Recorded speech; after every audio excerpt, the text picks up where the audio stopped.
make a summer, but we're really happy with the positive signs that we saw.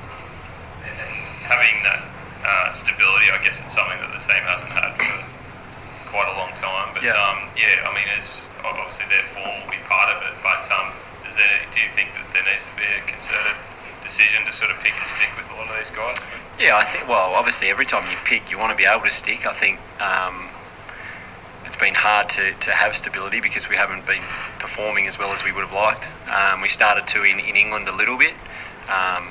England's a tough place to bat, so I think that there's always going to be a little bit of up and down with your results over there as a batting group. But I think we've nutted out a pretty good group at the moment, a group that can still get a lot better as well, which is a really pleasing thing.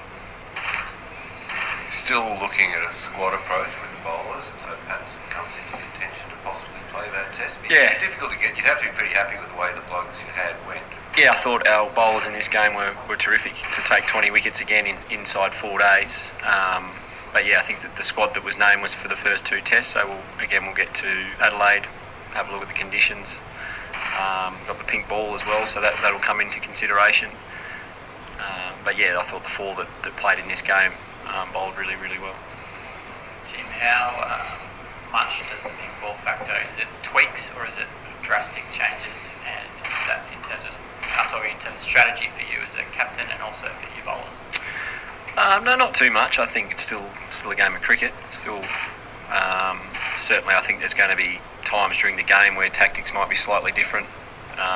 Day, night, wait and see on the wicket, see how the ball handles it, whether the ball goes soft and old and it's hard work, or if it's going to nip around for the whole game. So I think it's exciting. There's going to be different challenges for batters and bowlers and fielders. It can be hard to see at times as well. So I think it's a great new concept. It's exciting to play in this Test match. Everyone's looking forward to it, but we know it's a completely different beast. Those 3 quicks have at different times done really well with the pink ball. Are you sort of excited by the prospect of handling a pink ball this time around? Yeah, when you've got those 3 fast bowlers and Nathan Lyon, it's always exciting regardless of the colour of ball. Again, we'll look at the wicket because we know we've got a long summer. But as I said, I thought the 4 of them bowled superbly, and as you touched on, they've all done very well in the pink ball Test matches in the past. How's Marnus been since his breakthrough innings? He hasn't changed, which is I'm not sure that's a good thing. But no, look, our whole group was obviously really pleased to see him get his first Test 100. He's a terrific teammate. He works his backside off. He gives the group great energy out on the field. He gives us great energy off the field.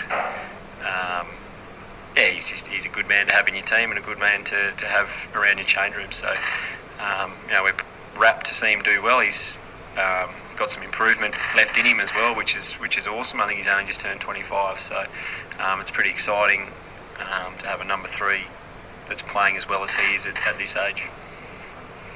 Tim, you faced a fair bit of Mohamed Abbas in the UAE last year.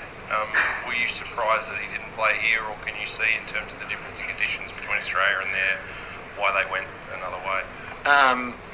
I was pretty happy he didn't play, if I'm totally honest. I thought in the UAE on wickets it offered him absolutely nothing. He somehow made it move, so I think he probably would have been a handful out there. Having said that, I think they said he might have been under an injury cloud, or he hasn't been bowling at his absolute best. So we'll wait and see. I'm sure he'll be looked at pretty closely for the next Test match. And as I said, our guys have seen him play and know what to expect and know how good he is. And just in terms of how Pakistan, I guess, came into this game, obviously you were able to sort of grab the second session of the match by the scruff of the neck and sort of carry that advantage on from there. But they looked to improve as the game went on. They got a bit tighter with the ball, and obviously batted very well in the second innings. Do you think they'll present a greater challenge, I guess, across the whole game in Adelaide, the way they're tracking? Yeah, I think so. I think you're right. I think for subcontinent teams to come and start the game, we touched on it last year with Sri Lanka, it's a very difficult place to adapt to quickly and be able to handle the pace and bounce. So having said that, they have come from Perth, so they've experienced a little bit, but not against Stark, Cummins and Hazelwood, which is a different different kettle of fish. But I think we saw the quality in their side. They did adapt to the conditions and were getting better. So we know that they've got some quality bowling, some good pace, a world-class spinner, and some really, really talented batsmen. So we still need to be at our best to make sure we can keep on top of them.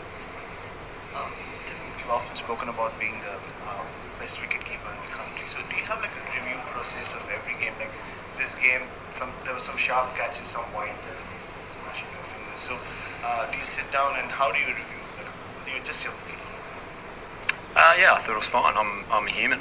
I'm not a machine. I'm going to drop the odd ball and some are going to break through my hands, and I think every wicketkeeper that's ever played the game has had that. So I'm okay with the way I kept in this game. No, I'm saying generally, like, do you have a process of how you review your wicketkeeping, like after a game? Not really, no. No, it's a pretty simple thing. I try and catch the ball, and if I don't, I get disappointed, and if I do, I'm happy. That's about as much as a review as I have, to be honest. Sometimes with mine, I'll look at things, yes, but I go more off feel now. I've been doing it for a long time, and again, the challenge of the Gabba and Nathan Lyon is bounce. So there's a few little things that I try and look at, but at the end of the day, as I said, it's about catching the ball and making sure I'm in the right position. Sorry, just Ben asked about the top three, but does it look like more settled slip cordon as well now? Like David Warner was at first slip during the Ashes. Yeah. Joe Burns has come back. He took some good catches. Yeah, Burnsy's a good slipper. Steve's obviously excellent, and so is Marnus. So. Again, if we can settle our batting group down, that'll certainly help with that. Davey's moved into the gully. We'll see how he goes there. He seemed to enjoy it. He didn't move around too much. So, I think, again, the more those batters can perform consistently, the more we can settle our slip cord and the more comfortable you are with the guys next to you and the spacing that you need and the understanding. So, that's just as important for us. Tim, you got more points today for the World Championship than you got for retaining the Ashes. Are you comfortable with the weighting of that system, and do you think it reflects the relative value of the series, I guess? Look, I'm okay with it. I think the main thing is that now every test match counts, unless it's England and New Zealand. There's a few things. It's not perfect, but I think the players are rapt to have a Test World Cup that's up for grabs, a final that's there to be played in if you're good enough. So I think over the years the point system will improve and the consistency of it, but at the moment I think all players are just rapt that there's something in place. I think there's some small tweaks that could be made. You talk about that, like you say, we've got 60 points on the board? Or We're certainly tracking it because one of our goals is to be there in I think it's June 14. So that's certainly a date in the calendar that we've put down that as a group that's our goal. We want to win test matches and test series and be at Lords on June 14 in 2021. Sorry. Yeah, just wanted to get you to look ahead 12 months if that's okay, and India are touring. Would you, if it was up to you, do you play them in Brisbane and make the most of that historical advantage here? Is that we certainly try. We'll have to run that by Virat, but we'll get an answer from him at some stage, I'm sure. Do you think India should be in Brisbane? Is that the start of the summer? That's where we like to start our summer, and it has been for a long, long time, except for last summer. So, as I said, we'll ask Virat, see if we can get his permission to play here, and maybe even get a pink ball test if he's in a good mood. So, we'll wait and see. How big is the Gabba advantage, do you think, for you guys? I think, as I said, we like playing here. Australian teams have bowled and batted well here for a long time. So, we like to start here against anyone. Having said that, it doesn't win us games of cricket. The reason we win games of cricket at the Gabba is because we out.